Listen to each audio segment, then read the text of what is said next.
Listening to Coffee with Kenobi, you are, with Dan Z, the podcast you're looking for. This is... yes. Previously on Coffee with Kenobi. Also joining us on today's show is Entertainment Weekly writer and the author of Brutal Youth, Anthony Bresnikan. May the force be with you. And you as well, too. That's always a tricky one to respond to. I feel like sometimes you feel like you're in charge, you don't know how to respond. That is very tricky.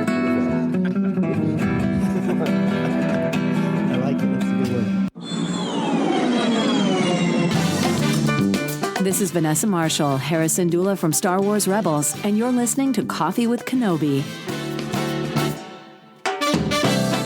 And may the force be with each and every one of you. Hello, everybody, and welcome to Coffee with Kenobi, show number 161. We are your spoiler-free place for Star Wars discussion, analysis, rhetoric, and the best travel tips this side of the galaxy. I'm your host, Dan Z, drinking One Nation coffee out of my Star Wars Run Disney mug from 2017. It features Darth Vader prominently with the Death Star and Death Star gunners underneath him, and it is a gorgeous black mug. Coffee with Kenobi is brought to you by MEI and Mouse Fan Travel. For all of your travel needs to the Disney theme parks and the cruise lines, as well as anywhere you want to go on vacation, be sure to go to www.mousefantravel.com. On CWK, I invite you to join me as we think about the mythology of Star Wars in a whole new way, and maybe laugh a little bit in the process. You are here with your Star Wars family as we go to our favorite coffee shop and talk Star Wars. On today's show, Randy Therio and Dennis Keithley join us as we talk about our top 5 favorite Legends line books from the Star Wars universe. And Tom brings us the latest news. So pull up a chair, grab your favorite coffee mug, and let's have some coffee with Kenobi.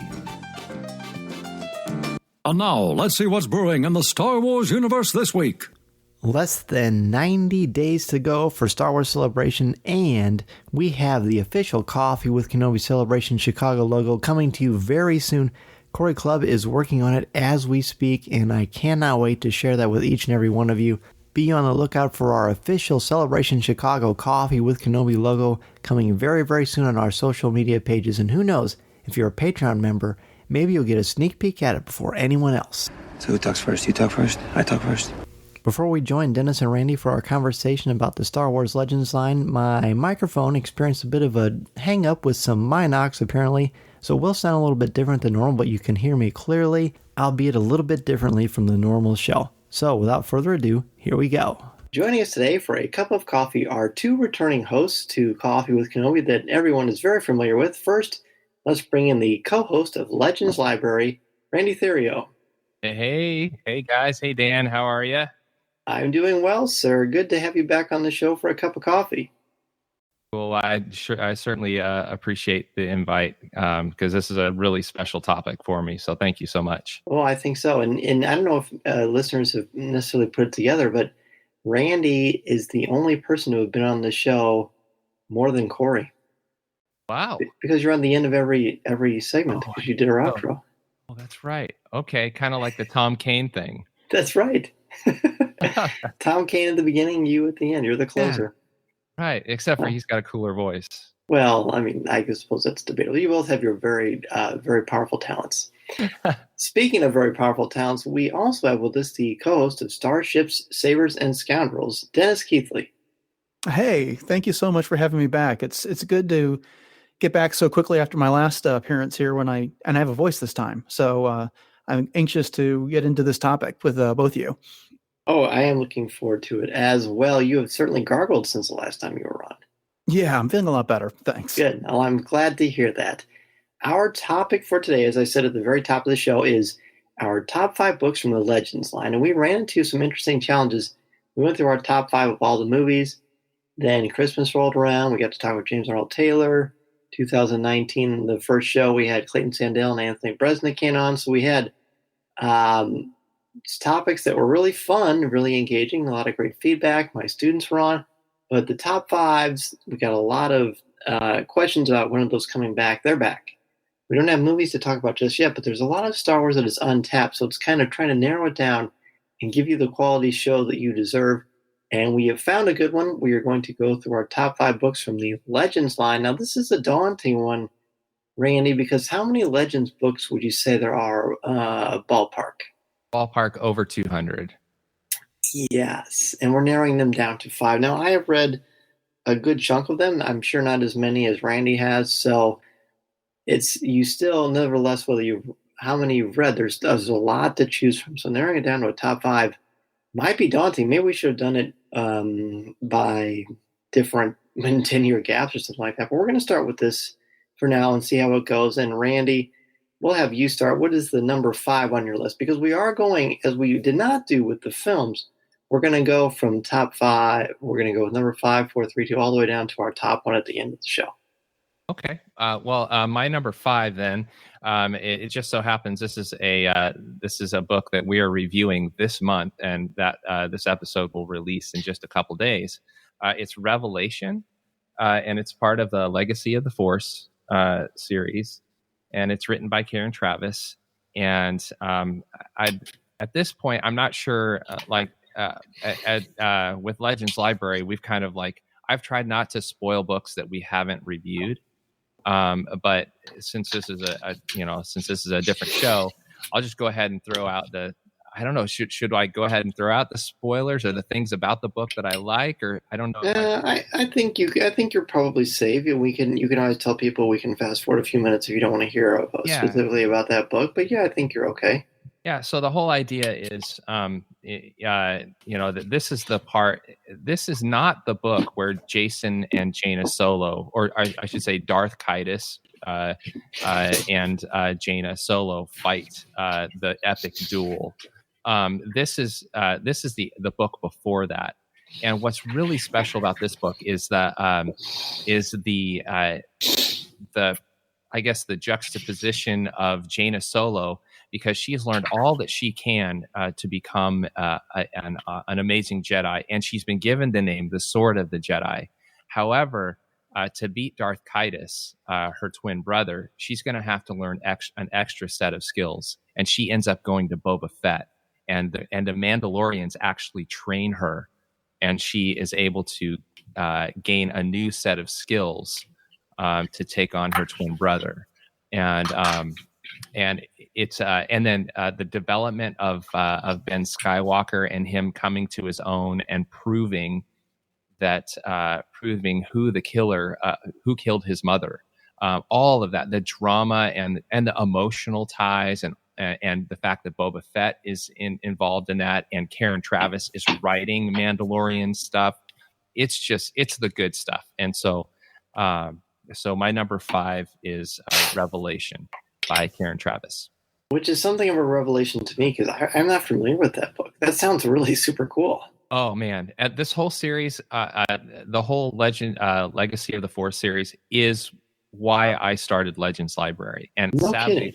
Yeah, it's sadly we're coming to the close. We've got one more book after this, and that will be, and it'll be kind of an identity crisis for me, because it's always been something that I've kind of looked off into the future, like someday, and now we're gonna finish that series, and it'll be kind of it'll take some soul searching for me to kind of find out what I actually want to talk about next as far as Legends books.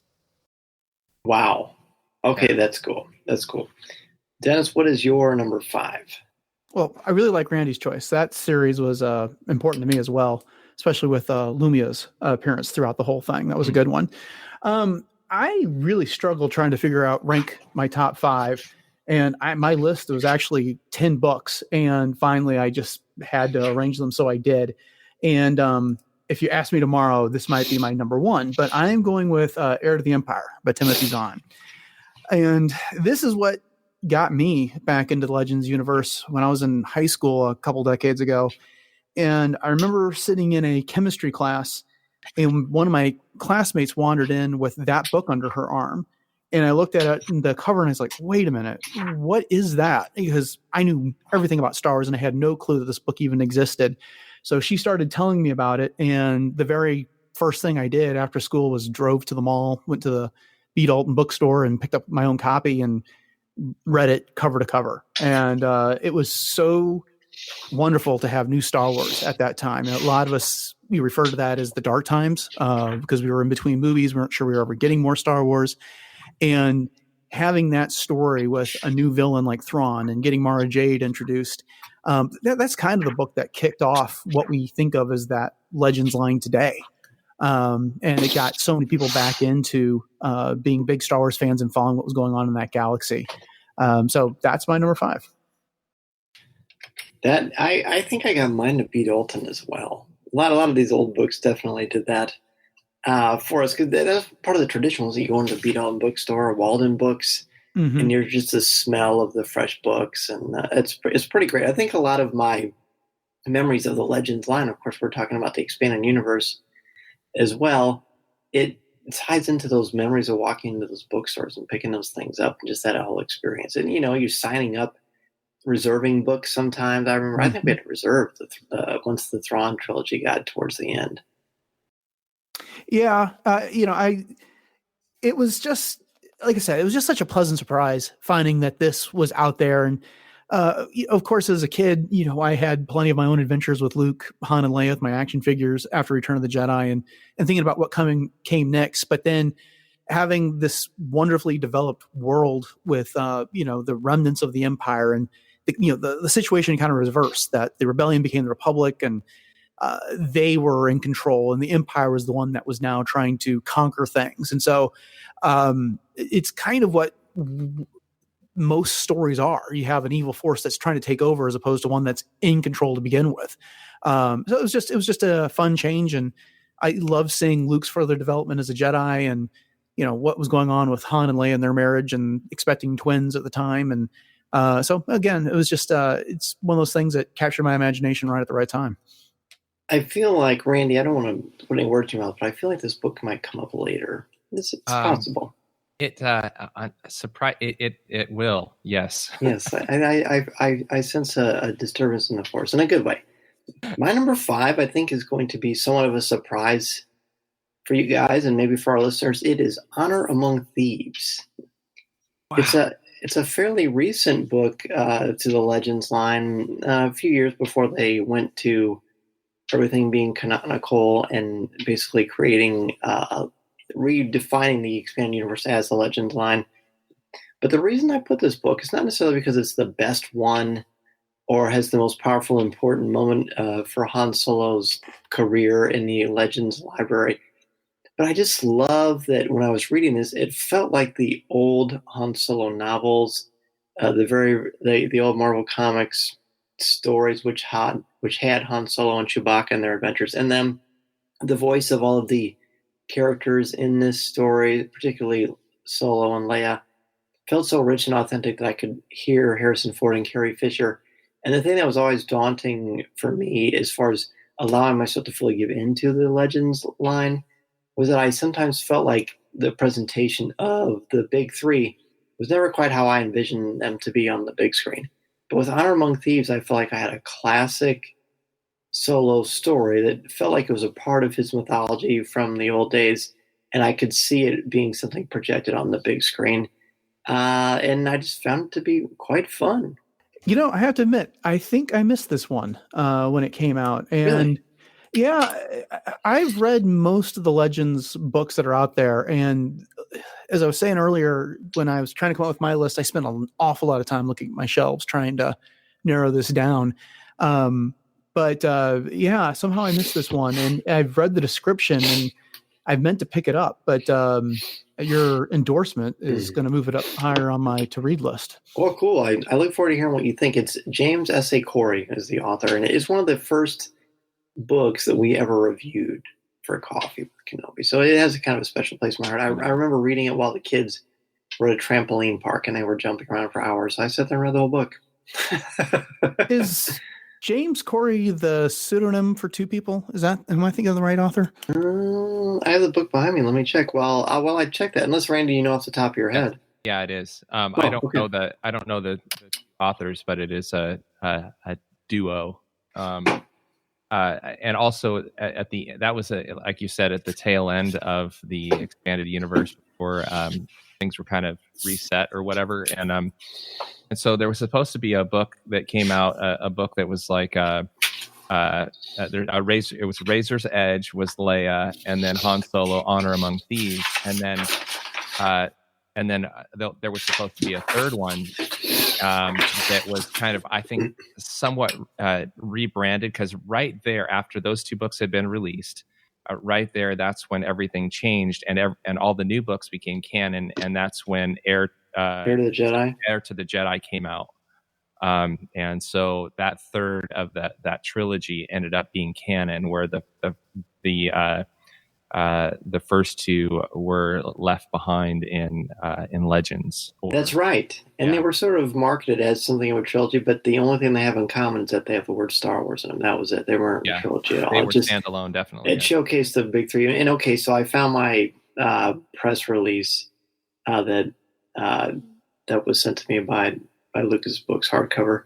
And the two authors writing as James Corey are Daniel Abraham and Ty Frank. Okay. Yeah. So this came out in March 2014. Yeah, Randy's explanation jogged my memory that I think I intended to read these, but then when they announced that they were resetting with a new canon, I decided to postpone reading them, and then just never got around to doing that in Razor's Edge. But now I'm going to have to check those out, because I do enjoy still going back and checking out those Legends, because there's an awful lot of good stories there. Oh, yeah. Randy, what is your number 4?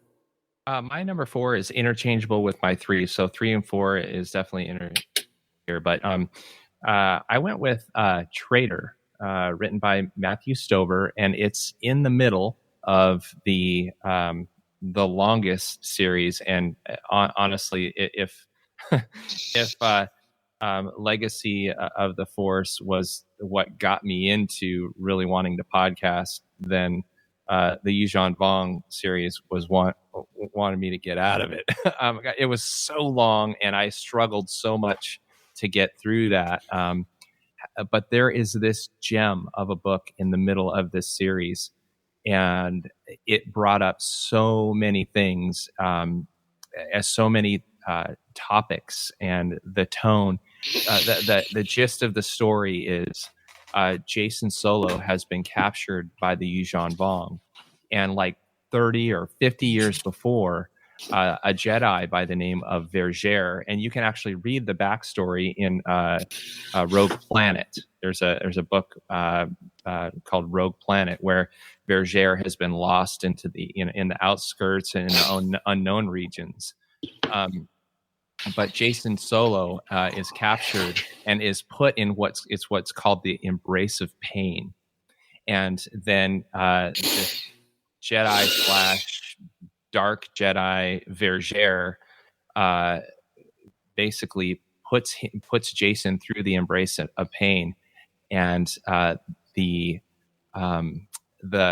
there's a crisis of I want to say crisis of worldview, if there is such a thing, or a crisis of character and inner conflict that this book presents to the reader and to Jason Solo as the main character, as to what good and what's good and what's evil. What is it that we as readers should be cheering for? Who is the overall antagonist in the whole Legends line and the whole Legends timeline? Who's the antagonist and who's the protagonist? And what it really boils down to is the good is defined as the will of the Force. And so it's almost theological in nature, and it is so deep and so riveting. And it only takes place in like 2 different settings, 2 or 3 different settings. But the conversation between Vergere and Jason Solo, and intermingled with this embrace of pain, Vergere inflicting pain on Jason to break him down and to cause him to put aside his preconceived ideas, and to really embrace this agenda that Vergere is trying to push on him. And it eventually is the catalyst for him turning to the dark side later on. So it's a profound book, and we bumped into it. It was just in part of the series, and when we got to it, all of us that read it, we were like, no way, this book is a game changer. So that's my number 4. Okay, I'm already super thrilled that we have this topic, because this is much richer than I even dreamed. Very, very good. Dennis, what is your 4th one? My fourth one is also from the New Jedi Order, and it is The Unifying Force, which was the concluding novel of that series. Um, as Randy was suggesting, there was a lot of books that in that series, and some were hit and miss. Traitor was a good one. I remember struggling with that one, and that book really sticking with me for quite a while, trying to figure out what everything meant. But then the Unifying Force is when the Republic and the Jedi finally confront Lord Shimra of the Yuuzhan Vong and determine that there's actually a puppet behind the throne, and they win this war that took over Randy, 3 years or so to get through the entire series. It took a long time, and way longer to read it. Yeah, and I remember one of the things that thrilled me so much about that book was that the series on a whole had kind of focused to a great deal on the younger Jedi. It was kind of the rise of Jaina and Jason. Anakin Solo was in there a lot before he perished in the middle of it. There was a lot of deaths of key characters throughout. And while Luke and Han and Leia were in the series, they were often secondary characters. But this kind of saw them come back to the forefront. And as far as I'm concerned, book for book, James Luceno has always been the best Star Wars author. And so he wrote this concluding novel.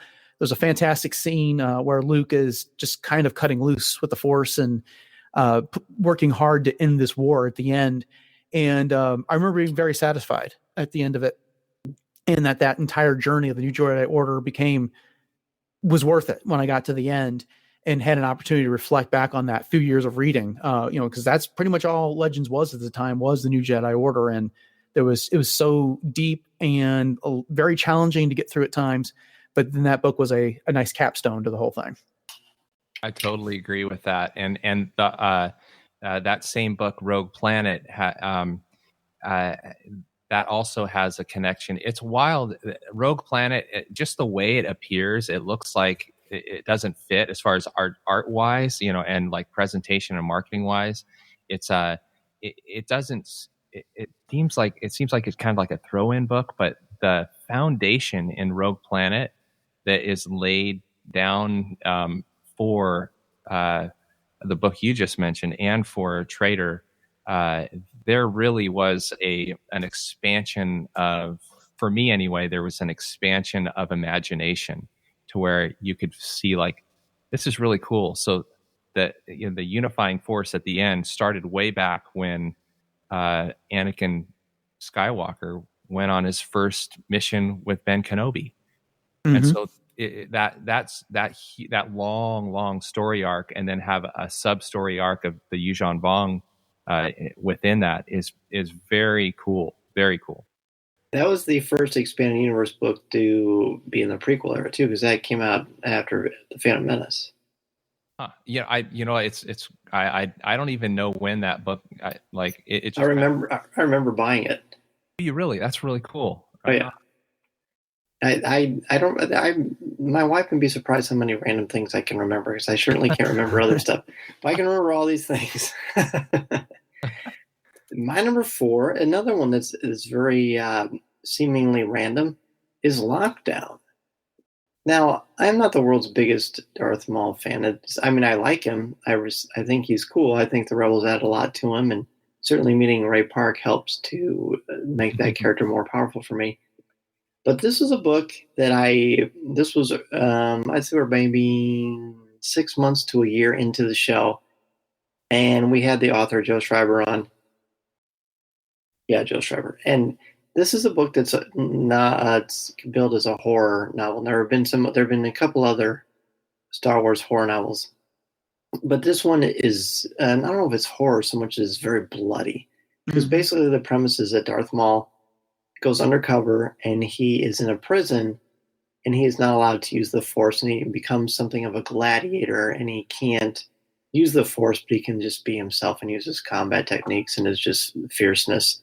And of course, he climbs up the ranks rather quickly. He takes over sort of the criminal element in the prison, which is something of a harbinger of what's going to happen when he evolves in the canonical Star Wars. Mm-hmm. And then at the end, he has something of a love interest, which at least they kind of leave it out there for a sequel. That obviously never came to pass, at least at the time of this recording. But it was captivating to me, and it has over 85 chapters, but each chapter is like 2 or 3 pages long.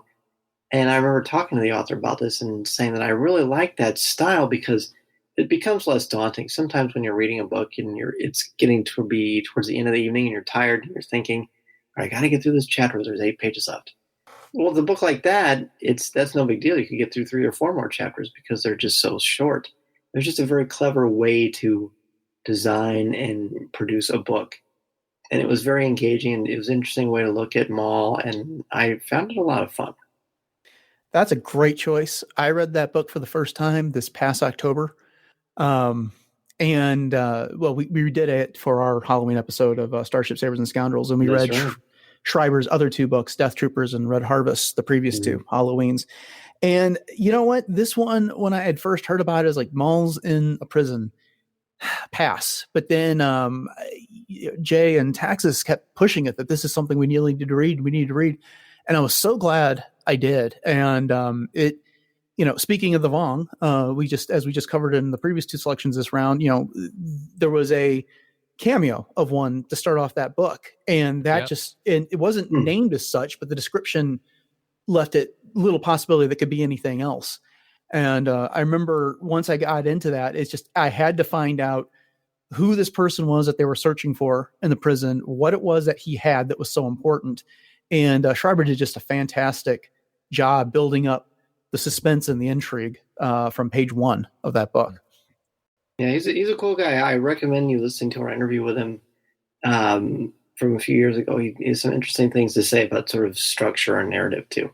So let's go ahead and take our first break. This segment ended up being even more rich than I dreamed. So thank you guys for bringing your A games. I can't wait to hear what you have for the next 3 selections. So when we come back, we'll give our third and second favorite books from the Legends line.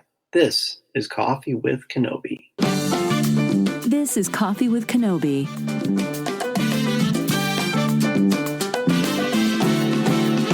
Fairly regularly, I get asked by a lot of members of our Coffee with Kenobi family, hey, how can I help support the show? I love what you're doing. How do you guys do this show? How do you make it happen? How can you possibly afford to do the things you're doing? Well, a big way that we were able to do this is because of our CWK Patreon contributors. I'd love to thank Dennis Keithley, Rebecca Raven, Terry Lee, Chris Skavarka, Angela Sauce, Wayne Booker, Aaron Harris, Melinda Wolf, Ben Elkington, Yancey Evans, Mediocre Jedi, Connie Shee, BJ Smith, Caroline Maselli, Christian Dale, Nick Deco, LJ Souter, Chris Metz, Jason Hall, Tim Bungaroth, Mark Suter, Mike Audette, Eric Struthers, Daz Davies, Jared Cantor, Brian McKinney, Thea Selby, and Jeff Ellis. Everyone that I mentioned here, including a number of other members of our Coffee with Kenobi Patreon page, give us a monthly donation, which goes towards a lot of things for our show. Travel, podcast equipment, behind the scenes things, upkeep for the website, and so many other things that wouldn't be possible without their help and their patronage. But it's not just their generosity in knowing that they support the show, it's also the fact that they get awesome benefits from being a member of our Coffee with Kenobi Patreon family. The biggest thing is CWK Pour Over, which is a show you can listen to for just $5 a month. It's an exclusive show with myself, Tom Gross, and Corey Club, where we talk about popular culture and exciting topics in the world of Star Wars, superheroes, movies, television, things that are streaming, and all kinds of great stuff. In fact, here is a clip from this week's exclusive show. I do love that, Corey. That's a secret show. It is a secret show. It is a secret show. It's a secret we want everyone to be in. Yeah, of course. We sure do. Yes, we sure do.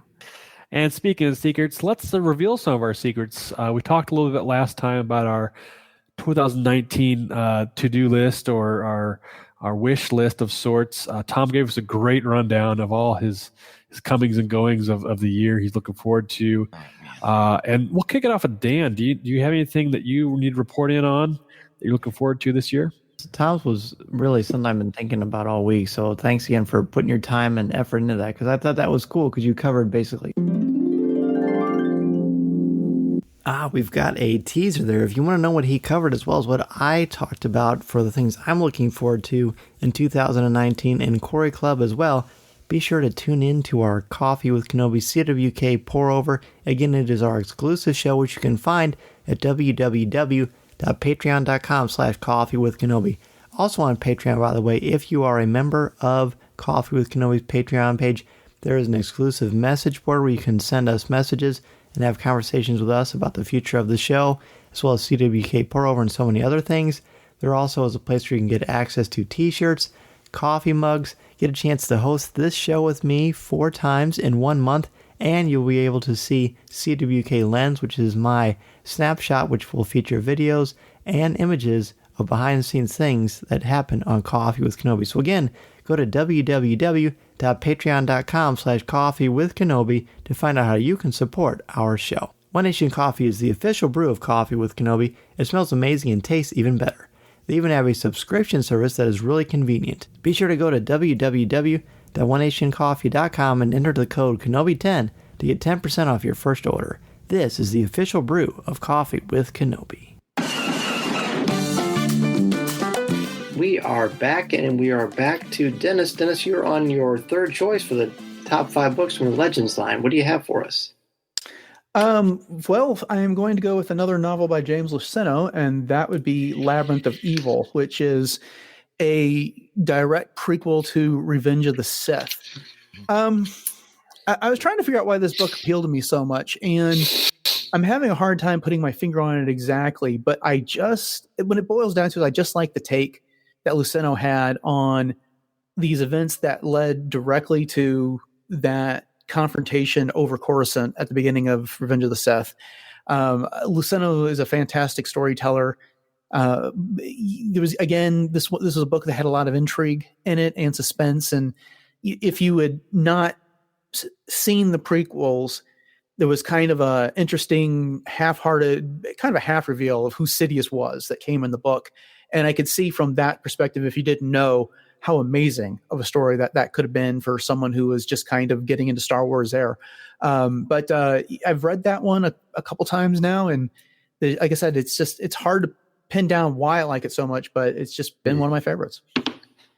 You know, that is one of the books I got for Christmas years and years ago. I've actually never read it. I've always wanted to. I love the cover. I love the author, but I just never have read it. So you're helping me move that up the list too. You would love it. The whole the backstory of Palpatine getting captured and ending up in the hands of Dooku or whatever, that whole story and how that came about, and the tension of Palpatine needing to allow himself to get captured, is just it's so cool and it's so intense. And then the audiobook is Jonathan Davis, and he does an incredible job of narrating that book as well, which I should let everybody know. Like, sometimes, most of the time, I'm listening to audiobooks. Sometimes I read the books. Traitor I read cover to cover, but that book is really cool. I'm so glad that you brought that up, Dennis. Well, thank you. Yeah, and I have to agree with about Jonathan Davis. He is my favorite narrator for the audiobooks when it comes to Star Wars. He just does a fantastic job. He's pretty great. So, Randy, what is your number 3? Okay, so my number 3 would be Outbound Flight. Really cool. Yeah, especially there's a new appreciation for Outbound Flight after the first Thrawn book that came out. If you haven't read Outbound Flight, then you don't get the little the little cherry on top of the sundae when you're reading the first Thrawn of the new Thrawn novels, or where the Chiss Ascendancy has a little bit of a cameo at the very end in the epilogue, and to see both sides of it's Talon Card and George Cardass, right? Those two guys. They had a thing. They had kind of a they were business partners or whatever. Just all of that is just so cool. And again, there's another connection with Liu Zhanvong, and the Outbound Flight is the first time where we see that maybe Palpatine kind of had it right. Maybe Sidious had it right, because he knew of a threat that was coming, and so he had to get ready because there was a threat from the outside of the galaxy coming, and so it was time for him to get his ducks in a row, because there was a powerful force coming in, and Outbound Flight was that was the first time it was alluded to that maybe Palpatine kind of was, maybe we should have been cheering for him because if he wins, maybe he's better equipped to deal with the Yu Zhanvong than Luke and the Jedi are. Huh. We'll talk about it from a certain point of view. When I was doing some prep for the show, when I would Google, top lists that people had of the Legends line to try to refresh my memory on any books I might have missed, Outbound Flight kept coming up, and I've never read that one, because that's just a one shot, basically, isn't it? I would say it's a prequel, I guess, to the Heir to the Empire. Really, but sort of it wasn't originally the intent, but they went back and made that one later, right? Yes, that was after. It was supposed to be. There was a kind of a combination of books with Outbound Flight and choices of one. I forget kind of the combination of books that Zahn was going to kind of like finish off with. It was Outbound Flight, Survivor's Quest, and one other book there, and he was gonna bundle them all together and write one final book and just like blow our minds with this big conclusion of these different. And he wasn't given the opportunity. Thankfully, now he's been kind of allowed to kind of enter into the world again, right? So, oh yeah, definitely. All right, very good. Well, my number 3 is Kenobi by John Jackson Miller. This book is so close to when they made the novels canonical that it almost feels like it, but it's not. That doesn't take away from the power or poignancy of it. However, the premise is that Obi-Wan Kenobi is, of course, on Tatooine watching over a young Luke Skywalker.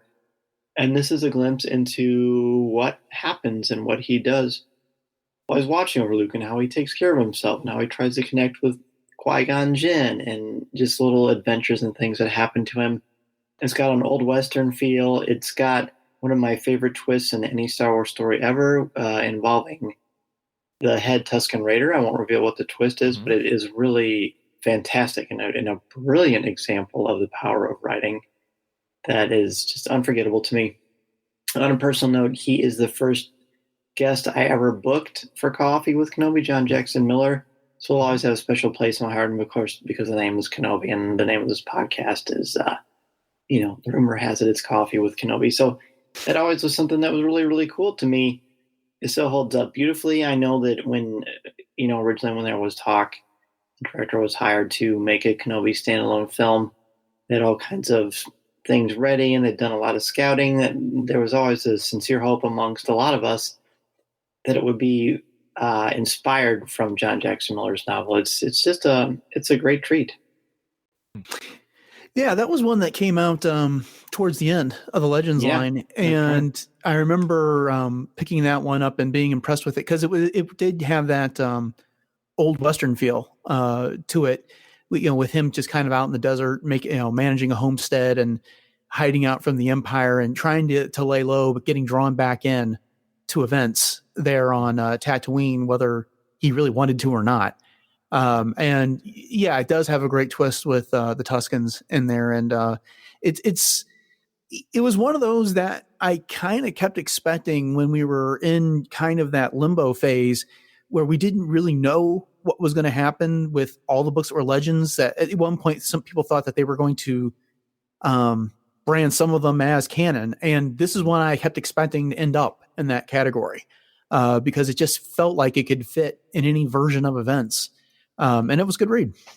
Very, very good read. The meditation moments Yep. when he's meditating. With those are the thing. Those moments are the moments that stand out for me. The whole book was great. I totally agree. It's a great book. It was hard to know where to put that one, but I think when you see my next two, it'll all make sense. So Randy, we're gonna go back to you for your number 2.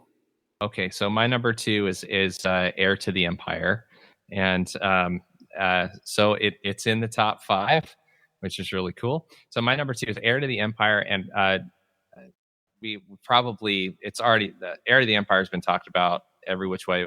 Maybe a little bit unique perspective or presentation of Heir to the Empire for me was, and here's a spoiler alert for Mara Jade, but it's already out there. So during the Legacy of the Force series, gosh, I feel so bad doing this, but I'm just going to say it. All right. So during the Legacy of the Force series, Mara Jade, her life comes to an end. And so as soon as I finished that particular book, I went right back to Heir to the Empire, and I listened to the whole book in its entirety. And those 2 books were back to back because I grieved when she died, and I couldn't believe that she had died in the. Was that a Zahn book where she died? No. It was Sacrifice. It was Karen Travis. Was it Karen Travis? Yeah. I think it was Karen. Yeah, it was Karen Travis. Jeez. Oh, Luke's gonna kill me if I got that wrong. But anyway, so yeah, it was a Zahn character killed off by someone else, which is, that's kind of part of the deal. So I went back and I listened to Heir to the Empire, and just because I didn't want. That's how badly I didn't want Mara Jade to die, because she ended up to be one of my favorite characters, and still is. So, you remember the speculation at that time when that novel was coming out, and everybody knew that Jason was going to kill a major character in order to ascend to the Sith. And there was teases that it was going to be Luke. There was teases that it was going to be Han or Leia. And then they put Mara Jade on the cover of that book, and everyone's like, "Oh, that's too obvious." Yeah. And so, and then I remember, I remember being affected by that scene as well, and it was beautifully tragically written, and totally agree. Yeah, and I couldn't believe that they did that to Luke, because Mara and Luke were husband and wife at the time. But yeah, Heir to the Empire is where we got her to begin with, and did a great job establishing her. Right. 2 interesting points of view on this real quickly before we go on. One, we're talking about Heir to the Empire, and Thrawn didn't come up at all in this particular conversation. Not what we talked about earlier when Dennis mentioned it. And also, I always forget that Timothy Zahn is responsible for Mara Jade. It completely slips my mind. I always think of Thrawn, but no, he's just as responsible for Mara Jade. And one of my favorite characters, Admiral Pelion, as well. Oh yeah, who I really appreciate, and really as he got older, and he became a man of principle and character, almost kind of like the same feeling of like the respect of like a World War II vet, that kind of like appreciation for him as a character as well. So there's all kinds of Talon Card. I mean, we could go on. We could just do a whole episode. Well, we've done. I'm sure there's been enough podcast episodes about Heir to the Empire that it'd be fun to do a deep dive of that book for this show too. I've never done that. That might be fun to revisit. Fun. Interesting.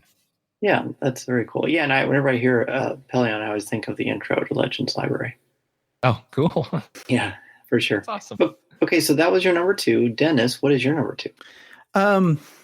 Well, I just realized this is going to be my 3rd book in a row by James Luceno, but it is Darth Plagueis.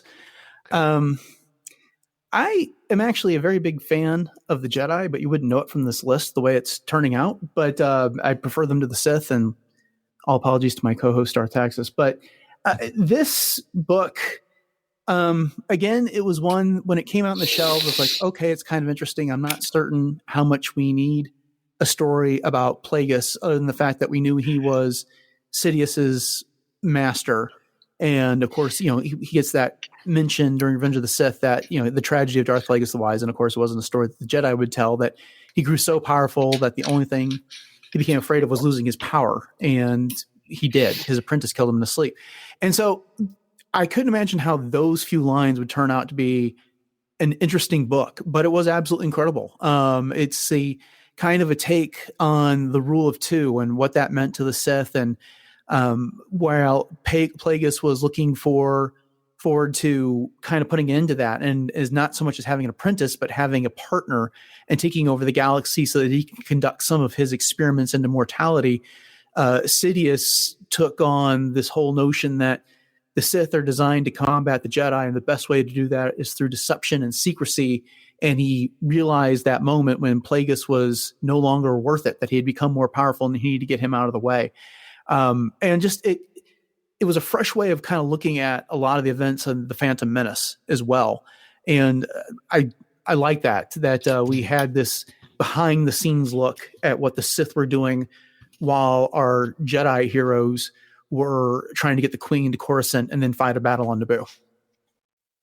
That's the most joyful or most entertaining and I don't know what the word is, the most fulfilling idea or part in, or I don't know what I'm trying to say. The most fulfilling concept in that book is that, for me, is that that book ends almost at the end of Phantom Menace, and it did bring Phantom Menace into a different light. And so I remember listening to it, and as it continued to progress, even into the timeline of Phantom Menace, just that it became more and more and more compelling. Is it like, what is he still alive? Is he, Mm-hmm. So yeah, pretty cool. Yeah. Wow. Very cool. Well, so my number 2 is Heir to the Empire. So now that pretty much, so that's the first one that all three of us have. This one is special to me. And Dennis, you mentioned, kind of brought you back into the fold. I think that for me, this book and the Power of the Force line from 1995 action figures made me feel like Star Wars was back. And really, this was kind of what brought out of the, the dark times. This is what a lot of us like to officially label the times between Return of the Jedi and really when we knew that Episode 1 was going to be made and created. I went to a bookstore and I saw this book, and the way it was displayed, I mean, there was some smattering of books, but nothing really of a particular note. I mean, this really kind of started the expanded universe for all intents and purposes. I know we've got the book Explorer of the Mind's Eye. That really is the official one that started, but this is the one that made it mainstream and something of a regular occurrence. I was not a person to gravitate towards any books that were not canonical because my Star Wars was on the silver screen. So I resisted the notion of there being a Star Wars book. But I saw the cover and it was so beautiful, and I'd heard it takes place after Return of the Jedi, and someone had told me, or I guess someone got the impression, I don't really recall that part, that it was wonderful and it was a very loving homage to Star Wars, and it continues Luke's story. And I knew that it wasn't canonical, but I knew I got to see kind of the further adventures of Luke and Han and Leia and Chewbacca in this wonderful world that I grew up being so devout to. And so I read it, and I was completely transfixed by it. And it became something where when the new ones came out, the next two came out, I made sure to go the first day and grab the hardcovers. I never did get the hardcover for Heir to the Empire, by the way, which is kind of a bummer. But it was just something that was so captivating to me. I liked Grand Admiral Thrawn. I thought he was cool. I really liked is the Nograi. That's how you pronounce it, right? Nograi? Nogri? Sure. Bless you. Yeah. And so that I always liked them. I thought Mara Jade was a cool concept. And then Jorah Saboth was interesting. And this is when we really got to see clones. Well before we knew what the clones actually were. But the way they were formulated and that the reveal of them in this book was really cool and suspenseful. It's always been something that is an incredibly important aspect of the mythology of Star Wars overall. And I need to revisit it very, very soon. I mean, once I get free time, which I don't know when that's going to happen. but it just seems like one that is worth going back to the well for because it did so many things for the Star Wars universe. Yeah, and you brought up Jorah Saboth, and I remember seeing him on the cover of that book and thinking, when I heard there was clones, I was like, "Is this a clone of Obi-Wan Kenobi?" Because you had this wild-looking character with this beard, and I figured, hey, maybe he just got left on a deserted planet somewhere. And the other thing about that book that I kind of enjoyed was the Thrawn-Pelion relationship, and it was almost a kind of a Holmes and Watson type of a deal going on, where Thrawn would just take a look at some art and discern what was going on with this race or the species or what the rebellion was going to do. And he just kind of had Pelion there trying to keep up, struggling to keep up with the logic. And it was a great homage to what we saw in those movies with just some nice twists thrown on it, borrowing from some other genres as well. Yeah, and nice, crisp writing as well. Absolutely. If you don't want to take the big bite, to start reading the book again or listening to the audiobook, there is a short, all of the there's the 30-year anniversary or the 25-year anniversary of the silver one that came out the most recently on audio. There's Timothy Zahn's annotated the notes that he kind of put in the margins. There's a whole separate audio performance of just Timothy Zahn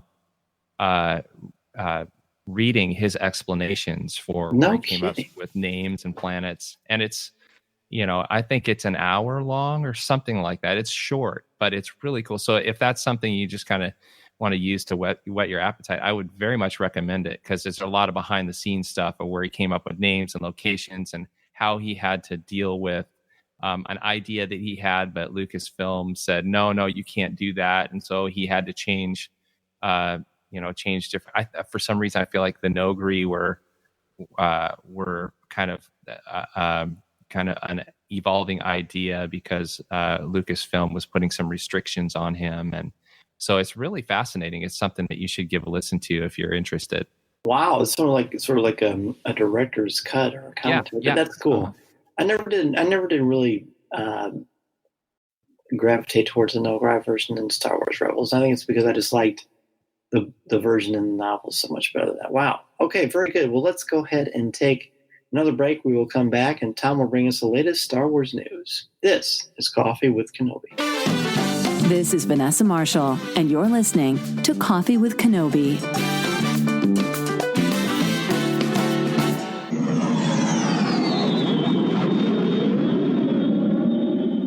As I'm scrolling through Facebook and Twitter recently, I am seeing over and over again MEI and Mouse Fan Travel and all the great things Becky Mankey and everyone at Mouse Fan Travel is doing to promote all the amazing things coming to Walt Disney World, Disneyland, and the Disney Cruise Lines. We love MEI and Mouse Fan Travel because of the signature service and expert advice that they use to help clients maximize their vacation time and dollar. They help your family enjoy everything the Disney theme parks and the cruise lines have to offer, help plan every detail, and share invaluable tips. Be sure to go to www.mousefantravel.com today and let them know Coffee with Kenobi sent you. It is time for the latest in Star Wars news, and Tom is here with us. Tom, it's been kind of a crazy week for Star Wars. Not a lot going on, but I have a feeling you've got some good stuff for us.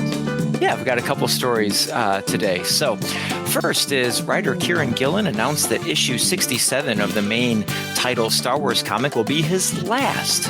Gillen took over the book from Jason Aaron on issue 38 and took us back to Jeddah. He worked through the political alliances of Queen Trios, the Rebel Alliance, and Darth Vader. Also, the invasion of Mon Cala that brought Admirals Raddus and Akbar into the Rebel Alliance, and the Hope Dies storyline. In a letter released last week, Gillen wrote that he has 3 issues left to write in The Scourge of Sho Turun. He doesn't have any plans to write anything else in Star Wars, and he states, quote, "I suspect I've said all I wanted about the characters in comics, at least in this period anyway." The 4th installment of the current arc titled The Escape hit the shelves of comic book stores on January 9th. And I think this is certainly a mixed bag for a couple of reasons. For one, I'm glad to see him be able to go out on a high note. He certainly left his mark. The Darth Vader series that he did that I was lucky enough to interview him for StarWars.com, I thought that was more impactful and had more important storytelling in it. If anything, this is sort of shining a light, at least for me anyway, on the Star Wars comics. And the numbers play out that Star Wars comics aren't selling like they used to. And they are not impacting me or hitting me the way that they used to when they first started becoming canonical in 2015. I think I'm ready for a bit of a break anyway with it, and it's maybe Gillen is too. I'm not trying to over sensationalize it. I think that he's good. He told his story. He's a very, very intelligent man, a very gifted storyteller, and he wants to tackle something different. And I am glad to hear that if he does return to Star Wars, it sounds like he'd prefer doing it in a different era, because I think we're in a place where we're so oversaturated in the original trilogy that it's becoming harder for me to suspend my disbelief and embrace the verisimilitude of Star Wars storytelling, because Luke, Han, and Leia, it's like they never get a second of peace at all. And I understand this is a tumultuous galaxy, but I think we need to progress past the original trilogy storylines and go on to something different, because I feel like it's getting kind of played out. And I don't mean that to sound negative. It's just sort of where I'm at.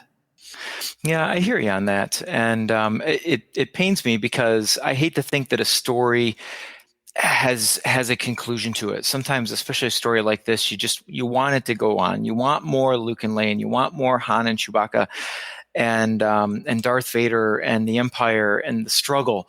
But I would agree. As I've read these issues, I was really excited with him coming on issue 38, taking us to Jeddah, thinking about like Luke Skywalker walking in the steps of Cassian Andor and Jyn Erso and the others in at the beginning of the Alliance. But in reading through the storylines, it kind of became, okay, where is this going? Where are we headed? How many, as you mentioned, how many more stories can be told? But when I look back at the summary of his run, there's some really cool things in there, like the Queen Trio story. I love that one. That's probably the best one. I've gone back and read that one a couple of times. But even how Akbar and Lattes come into the Alliance through the invasion of Mancala, and it's been a really good run. And I completely agree, Kieran. I hope he sticks with Marvel. I hope he tells stories in some fashion, Star Wars or not.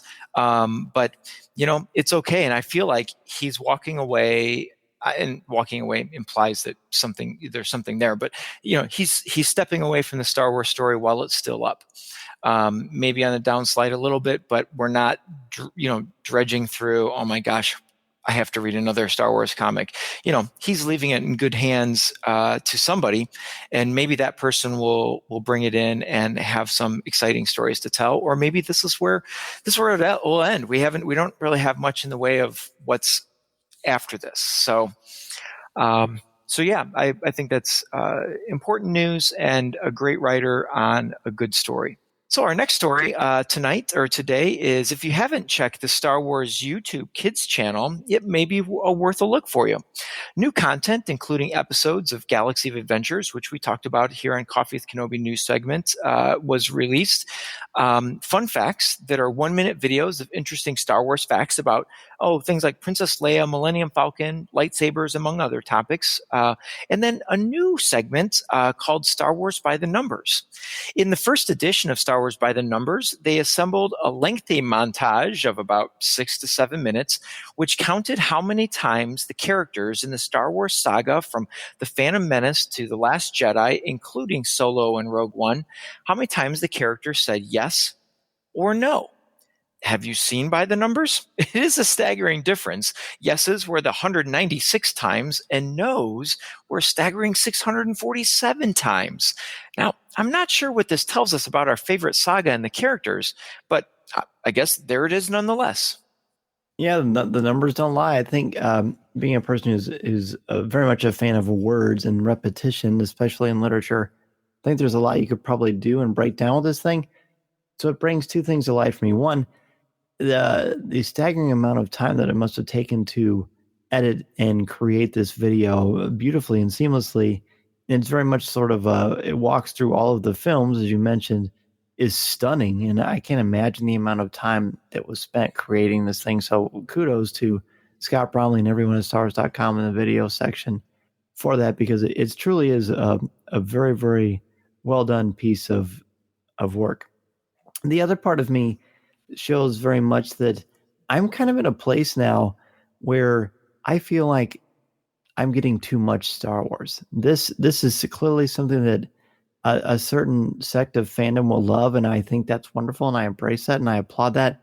But recording this show with show 161 of Coffee with Kenobi with Dennis and Randy is helping me sort of find where I am at in my Star Wars sweet spot. And some of that is, of course, besides the films, is the nostalgia of reliving the Legends line books that really impacted me. So this video may have a similar nostalgic feel for people of a certain generation years down the road. But for me, I feel like I'm in a place where I'm getting too much Star Wars information. And that, I hope that doesn't sound terrible. It's just sort of where I'm at. No, I don't think it sounds terrible at all. And you make a great point where, how much is enough. But I do take it from sort of another point of view. I think when it comes to fans like you and I and many of our Coffee with Kenobi listeners, former co-hosts and things, we've had 40 years to let Star Wars wash over us, and we have all of that background knowledge. And so something like, behind the numbers may seem, or at least in this case, the yeses and the nos may seem a little trivial and kind of like, that's cool, that was well done, but what does that mean for me? And did I really need that?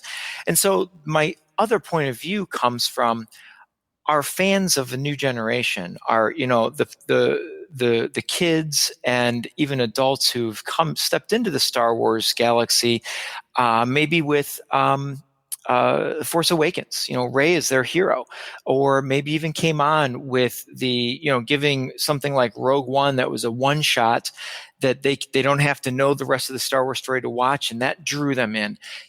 These types of things I think are really important for those fans, because we've got those 40 years of history of Star Wars and understanding, and today's fans that are coming on board in the last 5 years, and I don't mean this in a negative way, but they've had films, kind of shoved down their throats, and not in any necessarily negative way, other than that's what society today wants, is the now generation. I got to have it now. This movie ended. What's going to happen? And I want this, in 2 months.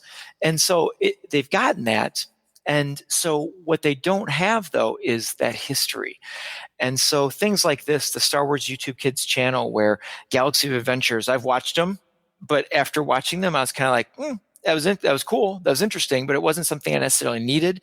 But my kids, they needed that. When they watched Star Wars by the numbers, my oldest, who's seen all the movies, was having just so much fun saying, oh, that's Phantom Menace, and that's Attack of the Clones, and I wonder what was that movie? I missed that one. We got to rewind that and see what that is. That's building history for them. And so I'm with you, Dan. The oversaturation for our generation, seems that it's there, but I think it's really important for our new generation.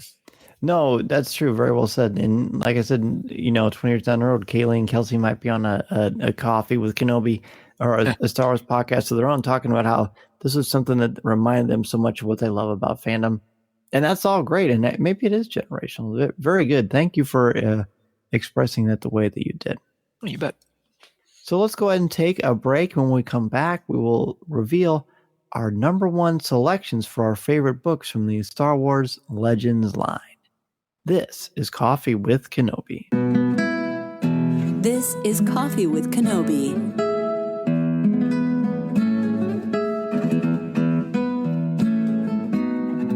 One Nation Coffee is the official brew of Coffee with Kenobi. I start my morning every day with One Nation Coffee because it is the best. You can start your coffee subscription so you never miss out on the best coffee in the galaxy by going to www.onenationcoffee.com today. Plus, enter the code Kenobi10 to set up a coffee subscription and save 10% off your first order.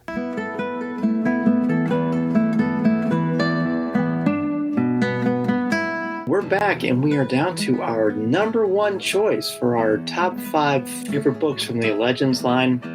This has certainly added a lot more to my reading list hearing these two talk about it. Plus, the active conversation, this Socratic conversation, this style, helps you to kind of think about things in different ways, which is why I love this medium of podcasting anyway. So, Randy, I think I know what you're going to go with for number one, but I'm not 100% sure. What is your number one choice? I'm curious to see where the confidence comes from. That so I'll throw it out there. Darth Bane. Is that a surprise, or is that what you were thinking? I had a feeling. Okay, I had cool. a feeling. Yeah. All right, so Darth Bane, the very first book. If we're choosing one book, the very first book. The idea of Drew Karpyshyn and all of the research that he did, bringing in the old comics, the Jedi versus Sith comics, and I don't know which came first there because I'm mostly into books. I'm kind of fringely into comics, so I don't know which came first there. But just incorporating the thought bomb and the development of the rule of two and how how that book was referred to by Terry Brooks, or that material was referred to by Terry Brooks in the novelization of The Phantom Menace, and how that all fits with Plagueis, but Darth Bane and the development of a character that goes from basically a glorified slave, a paid slave, basically, to a Sith Lord by the end. The Sith Ari, his training and all this. It's just a great book. He did a great job. It's centered around a Sith Lord, and the Sith is the protagonist in the book, and I love it. I love that book, and I know there's probably a lot of people that do agree. Would you believe I've never read it?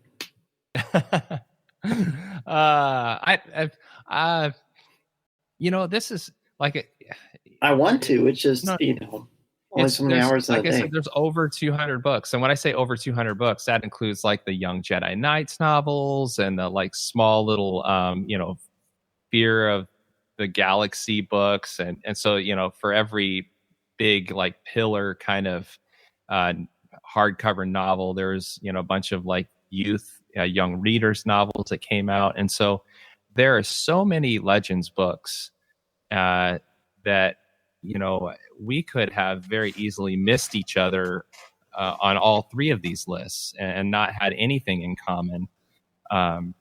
But if Darth Bane isn't on your list, or if you haven't read it, that I'm sure any of us that are picking 1 through 5, and you've kind of heard it already as listeners, you all that are listening, you can hear our enthusiasm and our love for these books.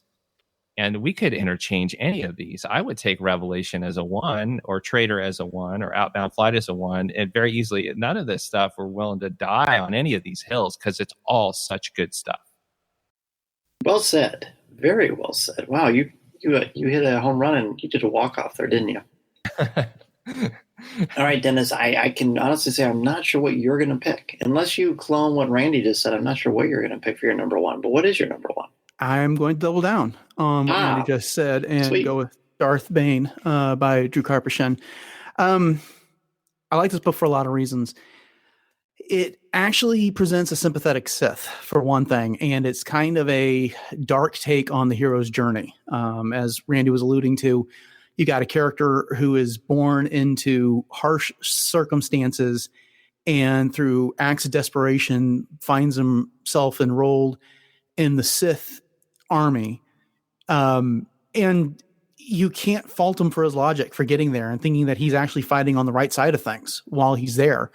And as his powers begin to manifest and he is attempting to look out for his fellow soldiers, he's forced to make some decisions that put him into further harm's way. And eventually his power manifests to a point that he gets taken to the Sith Academy. And it's not, when you think about these characters and that Drew Karpyshyn wrote for the Knights of the Old Republic video games and stuff like that, I kind of expected going into this that we were just going to get this larger than life character that was just going to dominate and slaughter his way through this book. And that's not the case at all. Bane is a character who struggles and who fails. And then he, instead of just using brute force all the time, he collects himself, he falls back, he evaluates what's going on, he figures out a strategy, he studies, and he figures out how to get better and how to win the next time. And when it's best to use deception and when it is best just to use brute strength. And so it's a captivating book. I may have read Path of Destruction more than any other book that I've read in the Legends line. And in the past 2 years, it's become especially satisfying because it was one of the first Legends books that I gave to my oldest son to read. And he's read the trilogy as well. And we've talked about them frequently and often. And, focusing on this one book, it's fantastic and it's a great story in and of itself. But when you get to that trilogy in the end, and to the third book in the end of it, there's some room for debate. And we've done that. We've debated what the end of that book means and what it meant for the Sith and things going forward. And I can't recommend it enough. Yeah, you're not going to find too many fans of the Legends on it aren't going to put that in their top 2 or 3, I would say. Oh, it definitely deserves to be there. Very cool. All right, well, I guess I'm going to have to, you guys are killing me. I'm going to have to move this to the top of the list too. Very good. Well, my number one, do either of you know what my number one's going to be? Oh, man. Let me, I'll give you it is a Star Wars book. Okay, all right. So we got that narrowed down. Down to about 200 now. Yeah, good. My number one is Darth Plagueis. All right. James Luceno, of course. It's a brilliant book. I got this for Easter. This was an Easter present from my wife when we were first married. And this was also, again, I seemed to tie a lot of my Star Wars into things that were going on in my life at the time. While I read this book, when I started it, I remember thinking it was a little slow, and I wasn't as interested in Darth Plagueis as a character, which I thought was a problem since the book was about him. And then they introduced Sheev Palpatine, who wasn't called Sheev at the time. I think that came from the Tarkin Battle.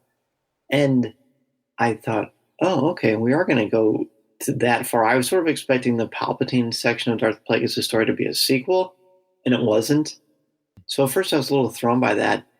And then as they showed his training and his evolution, the book became more and more about Palpatine. I liked the meta commentary on the fact that while Palpatine was taking over Darth Plagueis and his role as a Sith Lord, he was taking over Darth Plagueis' book. I thought that was fascinating and in a very carefully constructive way to create a narrative. And the first sequence when Palpatine really unleashes the Force and kills his family and the lack of remorse that he has, and then they show him training Darth Maul, recruiting him. Recruiting is probably a generous word.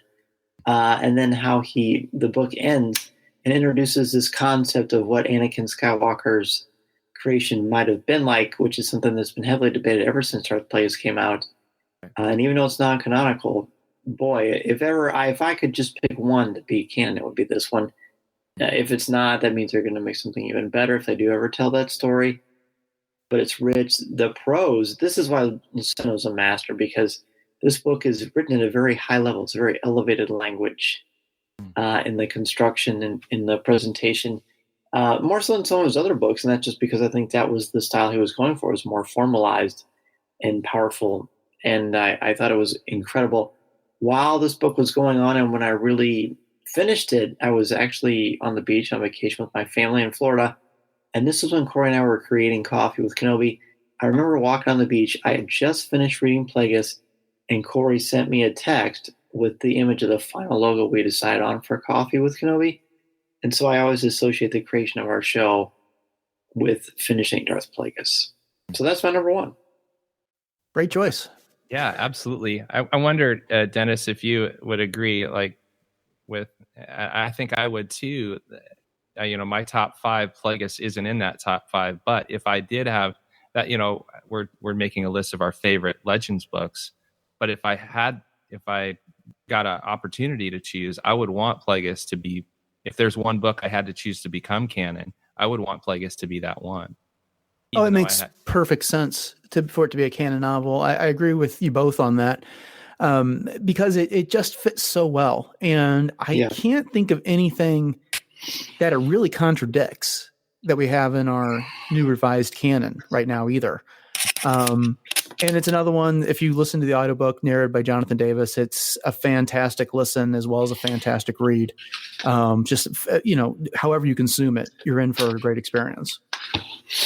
The Plagueis book was narrated not. Oh, you're right. It's by different Davis. It's actually the butler from the Nanny. Okay. Yeah. Is it really? Yes. Yeah. And he's also in The Hunt for Red October. He's around, he's one of the U.S. officers on the Dallas, I think it is the submarine. And I can't remember I can't remember his name. But the narrator was Daniel Davis. I got the wrong Davis, but he did a fantastic job with it. Oh, absolutely. He did a great, because Plagueis spends so much time with some sort of a breath mask on after he gets injured in the one attack, and the special effects that they put in that novel, like any Star Wars audiobook, are fantastic. But it's great as a book. It's great as an audiobook, however you choose to consume it. Oh, absolutely. Very, very, very good. Well, guys, this was amazing. This was a very exciting. I think we injected a bit of enthusiasm into my desire to read these books, because let's be honest, for a while in between Revenge of the Sith and before we knew there was The Force Awakens, this was our highlight when there was a new Star Wars book, because that was part of continuing that story, whether it was canonical or not. It was what was going to get all of us talking as fans. It's very, very powerful, and it's brought a lot of people together. And each of you do that on your podcast as well. I would love to give you both a chance to talk about your amazing podcast. And Randy, you have, of course, Legends Library, which I would love for you to plug. Plus, you've got something else that I'd like you to plug as well. Okay. I think this might be kind of interesting for you guys to hear. Besides, we have a Legends Library is basically a book club, and we go through a different Legends book every month. And we have recently added, we used to do this thing called, we did it once a year for, I think it was year 2 and year 3. We did this thing called the Legends Library card. And we kind of did a drawing, and we were so very fortunate, but we did a drawing. If you posted on Facebook or you shared a review on iTunes or whatever, we did a drawing, and we would choose the one person to join us, and they got to pick the book, right? And so we ended up with Cole Peel 1 year, and Lisa Mountain was the other one. They are now permanent residents. So the four of us, they are so knowledgeable. I'm just the guy that records. They are so knowledgeable. We joke around with Lisa that she has so many notes that she might as well just open the book. That's how many notes she has when she breaks down a book and studies a book and it gets ready to talk about it. So Legends Library, we've got an episode coming out in a couple days. But just for fun, I thought I would read this for you. So after 4 years of, I think it's 4 years of doing Legends Library, here's how the popularity of the episodes break down. I thought you guys might dig this. So from 5 to 1 is a Betrayal, part of the Legends or Legacy of the Force. Annihilation, which is written by Drew Karpyshyn. Revan, Rogue Squadron, and the most popular episode we've ever had is Bloodlines, written by Karen Travis. And then those are the top 5. That's the listeners speaking and the listeners listening. So that's the Legends Library official top 5, and then we throw one in there that's this wishful drinking that I did a very special episode with Jay Krebs, and we talked about the book Wishful Drinking, written by Carrie Fisher, and so that's Legends Library, and thank you so much for bringing up the other project that I'm working on. And I've started at what is going to end up, I think, to be it's going to be a network, I think, because we've got some other people interested in joining us with their own podcast. But I'm doing something called the Parent Workshop Podcast. And what that is basically it's helping parents raise their kids through the lens of a Christian worldview.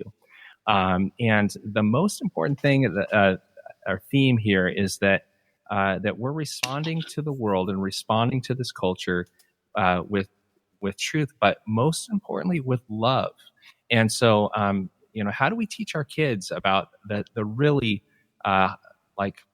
tough topics that our culture is struggling with right now? And it's been an honor to have people listen to that. And it really is a labor of love. And I do thank you so much for allowing me to share that, Dan.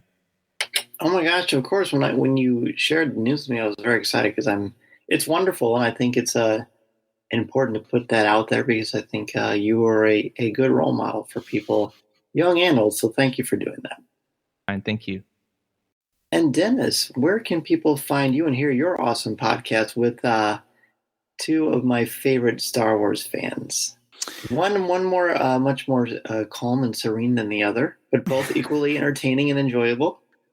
Yeah, they're quite the pair that I work with. You can find Starship Sabers and Scoundrels, which features myself, Darth Taxis, and Jay Krebs, who Randy was just referring to, over on the Retrozap Podcast Network. It's a bi-weekly show, but we've been doing a lot of bonus episodes lately covering Resistance, anything else that we just happen to be up to. And so that comes out usually on Tuesdays. We're getting ready to talk about some Clone Wars, the Jedi Crash and Defenders of Peace episodes from season 1. So you can look for that next week. You can also find me each month on Jedi Journals talking with Jay Shepard about a current trade paperback collecting recent Marvel Star Wars comics. And with the return of Star Trek Discovery, my wife and I will be reviving Warp Trail. So you can look for that in the next week as well. Sounds amazing. Let's go ahead and take a break. And when we come back, I will share with you a great email and we will close out the show. This is Coffee with Kenobi. Listening to Coffee with Kenobi, you are the podcast you're looking for. This is...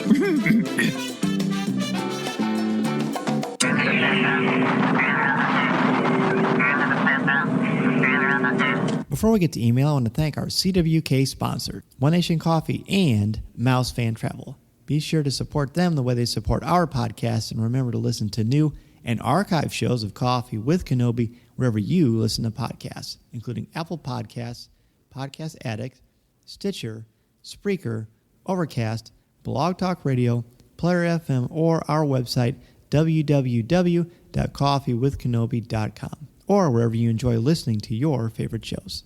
And if you listen to the show through iTunes, please leave us a review. We are also on Facebook, Twitter, Instagram, YouTube, where you can find some past videos of our CWK Coffee Chat, Pinterest, and Tumblr, and we'd love for you to check us out there.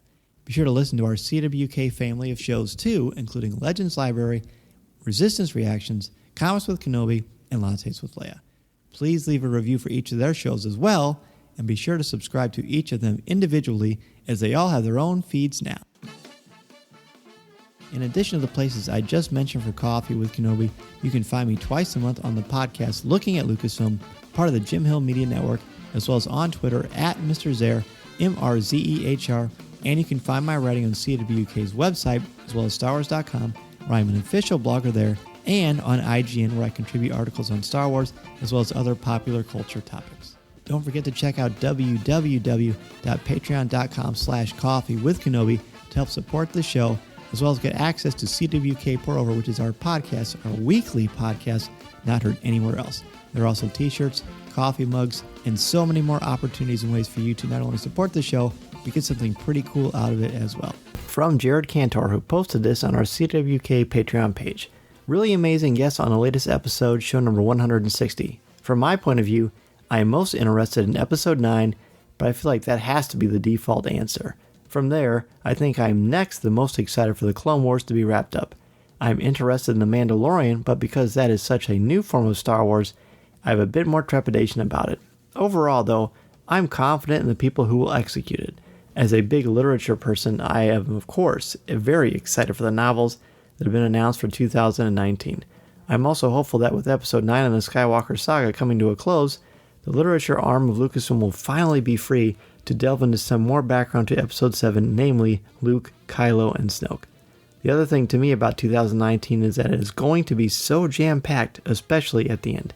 But I also really wonder about 2020. Are we going to get another film this year? Or is that going to be a year where they let things lie and prepare for another busy year in 2021?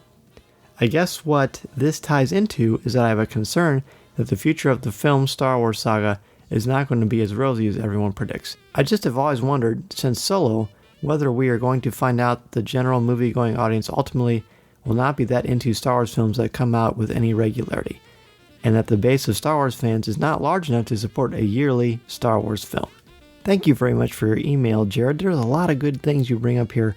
2019, yeah, I agree. Episode 9 is definitely the one that seems to be, I don't know if it's the biggest. Well, it probably is the biggest because we're talking about the final movie in the Skywalker saga, at least is how things stand today at the time of this recording. So that is a tricky one. The Mandalorian I'm not really trepidatious about because I don't have anything emotionally invested in it yet. I don't really know any of these characters, so I'm just going to take that one with a grain of salt and look forward to the great storytelling that I know Dave Filoni and crew will bring for us. Definitely way with you on the probability of the universe being expanded and getting to finally find out about what happened before Episode 7 with Luke and Kylo, and Snoke too, for sure. But definitely Luke and Kylo. There's so much untapped storytelling in that training montage. Well, it's not really a montage. It's not like we're watching Rocky or something like Creed, although those are great films, by the way. But this is not a podcast about that.